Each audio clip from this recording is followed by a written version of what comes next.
Les forces russes continuent de consolider la composition de leurs forces dans l'est de l'Ukraine afin de résister aux contre-offensives ukrainiennes en cours près de la région de Kharkiv et Lugansk et de soutenir les efforts offensifs dans la région de Donetsk, selon l'Institut pour l'étude de la guerre dans son dernier rapport. Les forces russes ont mené des contre-attaques limitées près de Svatov afin de regagner les positions qui avaient été perdues. Selon les blogueurs russes, le front de Kremina, en particulier le long de la ligne Makivka-Kremina, est l'axe d'avancée le plus difficile en Ukraine, en plus de Bakhmout.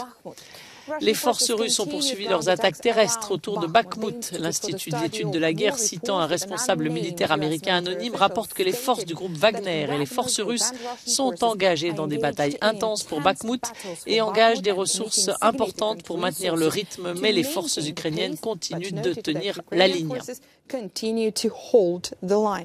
Le ministre ukrainien de la Défense a déclaré que l'Ukraine avait l'intention de poursuivre les contre-offensives au cours de l'hiver 2022-2023. Pendant ce temps, les forces ukrainiennes ont continué à cibler les actifs militaires et les plateformes logistiques russes le long des lignes de communication terrestres critiques dans le sud de l'Ukraine.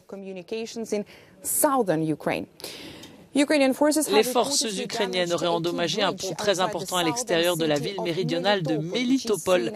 C'est une ville considérée comme un objectif clé pour Kiev, vitale pour la défense par la Russie du territoire qu'elle a conquis dans le sud, y compris la Crimée.